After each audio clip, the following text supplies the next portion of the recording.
这条北外环是首有的市民除了铁路地下化以外，嘛一直是真期待，因为这对整个台南市不管是东西向到南北向的交错，有产生非常大的这个交通运输的功能。尤其这条做完成了后，对咱整个核心市区，到咱规个台南市的连接，那个交通的便利性是大大的提高哈。这一段呢，是从这个新港市大道是联络道，做到这个台江大道，其中呢，在长河路呢有交流道，所以呢，未来呢，这车子呢，从永安路、长河路的这个交流道上来呢，就可以直接进入南科，那可以说可以非常快速呢就到达我们南科那对我们台南的这个交通的改善会有很大的这个注意。掌握施政3分钟，台南进步向前冲。很高兴我们今天终于迎来北外环到外环道的第3期工程的通车，因为其实大家已经期盼很久了。那这样通车有什么好处？大家可以看到它的地理位置，可以说是连接国道8、国道8跟底下的这个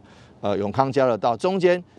上面有国道8的交流道，然后下面有永康交流道，所以说这个北外环3期道路也有连接国道1的部分。因此呢，可以看到如果从南科这边通勤，要到这个台江大道，或是要到沿着国道1要北上南下都很方便。因为目前为止我们看到永康交流道已经塞车很严重了，那国道8每次要这个通勤上下班的时候，也都是跟国道1这个连接起来塞得很严重。因此中间开辟一个这个北外环的3期，那一定有效疏解这几个交流道的交通流量。因此我们谢谢我们营建署能够如期如职的完工那能够预算也都控制在35亿以内，那这样子的工程效率，这样子的一个施工品质，我们表示感谢。那也希望说接下来的2期工程能够顺利，那4期设计好了赶快动工，这样子的话，对于台南的4横3纵都有很大的帮助。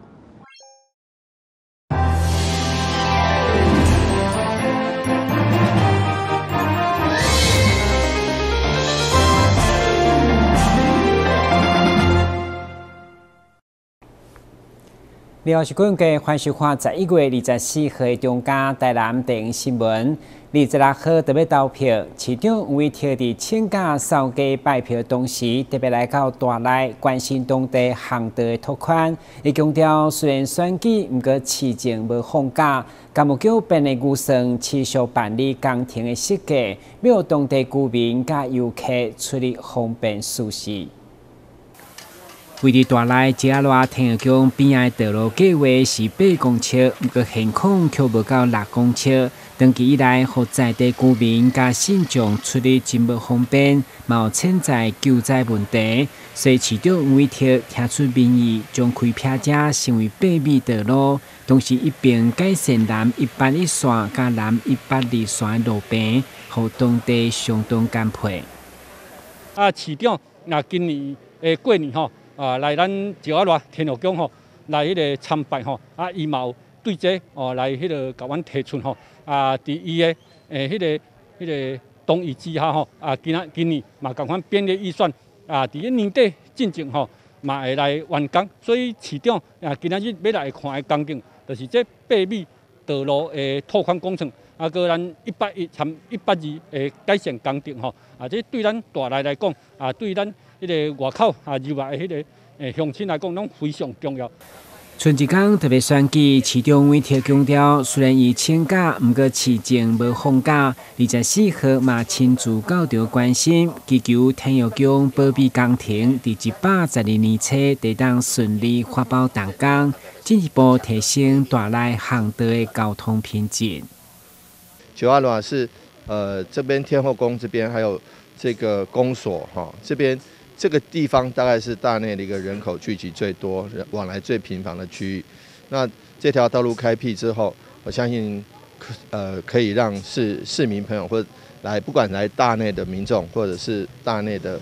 好朋友，他们的交通会更便利。也感谢议员议会议员大家的一个通力支持，还有里长们对于施工一定会严格加以监督对于我们这个交通的这个改善促进有很大的帮助。高木桥表示，庙边的计划道路全长218公尺，宽8公尺，总经费4650万。目前正同步进行用地取得加工程细部设计。台南新闻军及何乔邦采访报道。台南市第13选区山地原住民议员选举，因为候选人涉嫌现金买票及检警约谈，后也伫脸书讲检调无任何证据，讲是其他候选人选举甲贿选。对此无党籍山地原住民候选人吴宗康出面强烈批评，希望选民共同拒绝假消息。台南市第13选区山地原住民的议员选举。因为某一位候选人涉嫌贿选，伫地检署依照违反选罢法来起诉，嘛成为6都头一件议员现金买票被起诉的案件。该事件不但伫选民之间传甲沸沸扬扬，甚至还佫有其他的候选人无端被波及。因此，伫选情的最后阶段，候选人吴宗康嘛出面来痛批，希望会用端正选方反贿选。吴宗康本人及竞选团队即使从未涉会和进行任何不法情事，却因特定阵营散发之对立言论而深受舆论困扰。贿选贪污行为或重伤他人的假消息有4大恶处：一是会致使选民深受扰乱，无法公正选出一个好的人才。第二，是原住民民主的群体因为资讯的不对等、不对称与恶意的煽动，造成人心惊慌。三，造成大社会的政策对原住民选举的污名化，还有负面的形象。第四，贿选贪污、假消息等丑闻，也造成年轻世代对民主选举体制的失望。选前倒数的时刻假讯息还有恶意的重伤的言论，可能受有心人操作，会越演越烈。在这样的情况时刻，期盼不分族群的每一个选民，可以用和平善良的心，团结在一起，为后代福祉做出正确的选择。吴宗康会出面自称，原因是竞选团队伫拜票时，侪敢收到选民的反映，有对手故意来放话。讲伊是被起诉的候选人，嘛有人讲伊是检举贿选的主导者，互伊受到不明的冤枉。至于原住民资讯较无对等，因此嘛特别出面来自称，希望会用端正选方。反贿选，拒绝假消息，南辕一家亲。台南新闻林根采访报道。台南市延平高中以非自由班甲建兴高中跨校合作，用义不容辞为主题来探讨台南市高中生自疫苗，结果摕下台南市职优教育独立研究的第1名。对于研究的内容、问卷的设计等等，相当的专业。高中学生伫台顶台风非常的稳健。这3位学生分别是延平高中的学生蔡依柔、张成儒，以及建兴高中的学生许玉亨。因伫咧前一站的台南市自由教育独立研究比赛当中，以高中生接种疫苗为主题，摕到第1名。因为当时我们主要是在研究，主要是想要探讨登革热的相关议题。然后那时候又正值就是疫情很严重，然后政府也在呼吁大家要来打疫苗。但是因为我的父母就是对让我去接种疫苗，他们就是很犹豫要不要让我去接种。那后来就是我把这个事情告诉各位队员之后，大家就觉得这件事情很有趣，然后我们就想说可以来讨论、来探讨这件事情，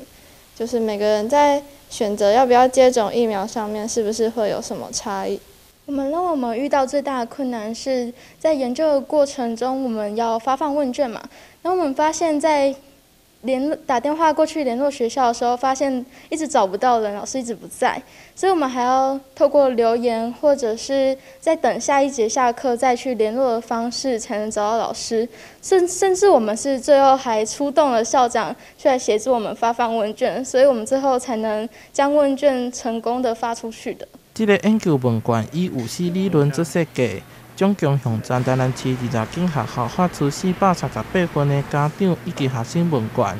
经过因数计划的整理、图表化的呈现，加上齐齐准备，才上台向大家报告。就是在整次的报告当中，我最开心的一件事呢，就是当评审问出了最后一个问题，那个问题他就是问说什么是标准差，什么是相关系数，而这个问题我刚好也会回答，所以我成功的答了出来。而他们在听到我们能够成功的回答出来后，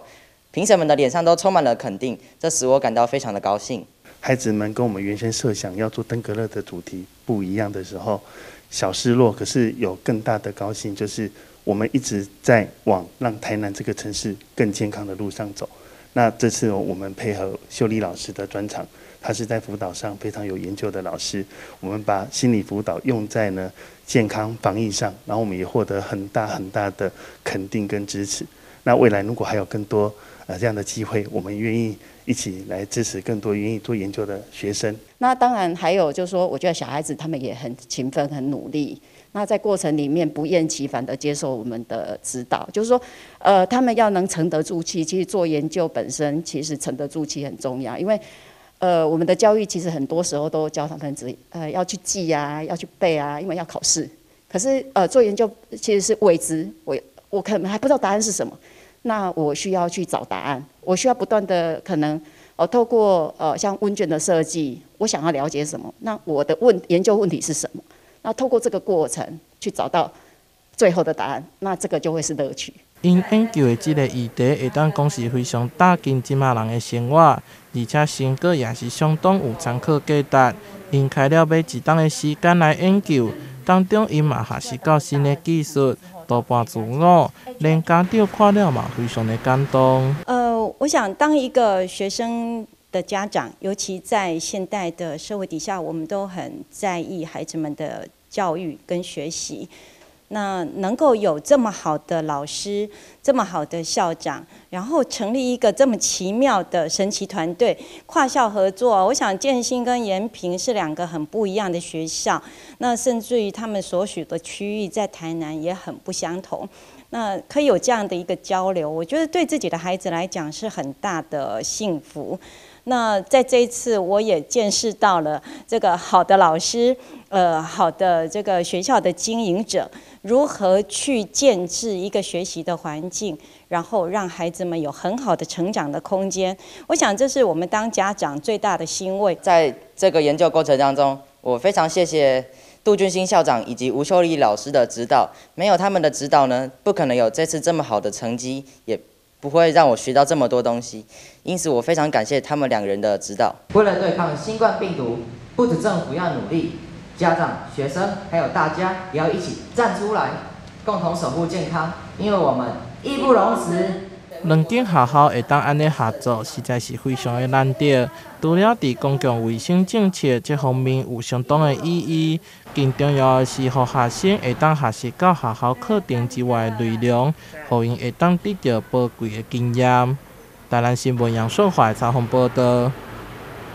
这几天来，台南市除了兴建这特色公园以外，为了让校园的游戏场嘛符合中央新的安全管理规范，教育局持续争取经费来改善。其中，当公共社所设计鸟头角游戏场，因为造型古锥，加上游戏多元，成为囡仔上爱所在。过去校园内拢是较古板的罐头式游具，毋过现在伫当公共社所呈现的却是有鸟头角造型的游戏场，包括出流浪、攀岩、甲爬蛇啊等等，互囡仔一下课就总来佚佗，毋甘离开。下课都可以来这里玩，跟其他游具不太一样，对不对？对。你觉得这边最吸引你的地方是什么？图书馆和在这边的游乐场，还有那边的游乐场都很好玩。校长林义顺表示，可能校内树木多样，参照城市当中的小树林，加上游戏场就伫图书馆头前的广场，所以向前智慧铺合的鸟头鸟来设计，成为全台南独一无二，除了让校内学生更加欢喜，也甲社区共享。那因为我们的游戏场的基地刚好就坐落在我们的图书室的前面。那我们图书室的一个 logo 就是猫头鹰。那图书室是一个小朋友这个学习知识充实学问的地方。那我们就以这一个博学多闻的猫头鹰呢，当做我们这一次游戏场的一个创意的主题。那我们现在也希望说能够有别于这个传统式的游具，所以我们学校呢就以这个猫头鹰作为发想。因应卫生福利部所修正游戏场新的安全管理规范，台南市教育局为各校陆续争取经费，以动工具社为例，就补助190万设立。今年4月完工以后，成为囡仔上爱所在。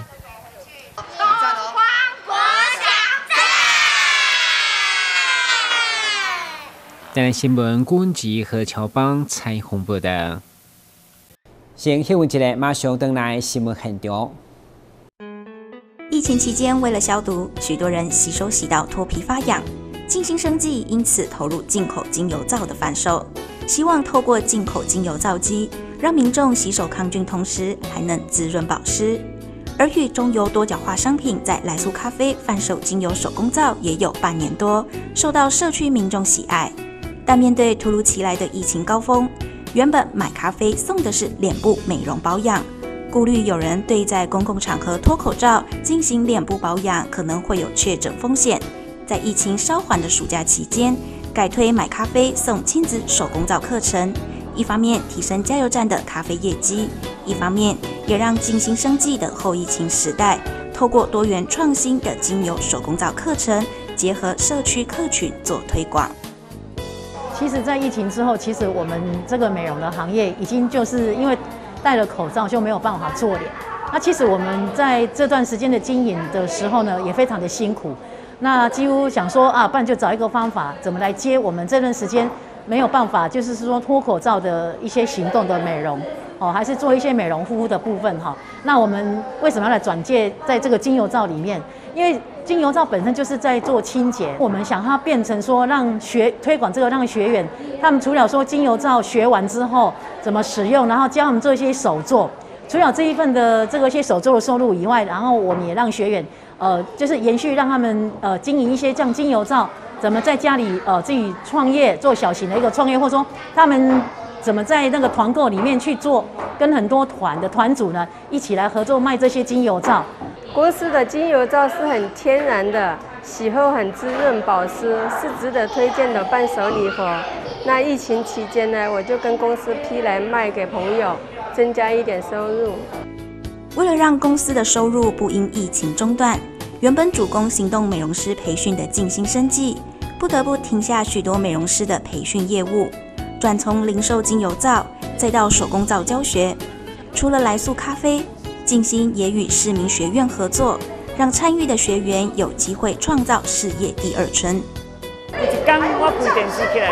我看到阮隔壁里活动中心伊咧推广二度就业，二度就业伊内底都有咧讲到行动美容，有咧学精油皂，这是我真兴趣的，所以我就想尽办法去报名。我起头我是送互朋友。朋友感觉我这个物件真好，手工精油皂，所以又叫我回去做来卖，所以我就开始愈有信心，我做来卖朋友，卖朋友佮介绍一寡人。那最近我们课程都是把这些传统的精油皂，把它演成在生活里面。那像有人的蔬菜水果类，然后水果的精油皂。这个都一般我们在传统里面的精油皂是没有人这样子做过，但是如果说做成四方形的精油皂又没有什么特色，那我们为了让精油皂更活化、更创意，所以我们把精油皂也用在生活上，像我们的一些柿子水果皂，还有一些像我们的丝瓜皂，还有玉米，这些做得很像我们生活上的这些模型，然后让客户人很喜欢这种东西。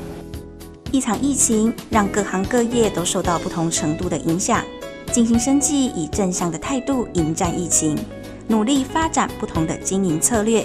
既不影响原有客群消费市场，也能因应疫情创新多元商品。这场疫情目前逐步趋缓，我们的生活也慢慢恢复过往。想多份收入的你，或许能从手工皂开创出另一个圆梦的好契机。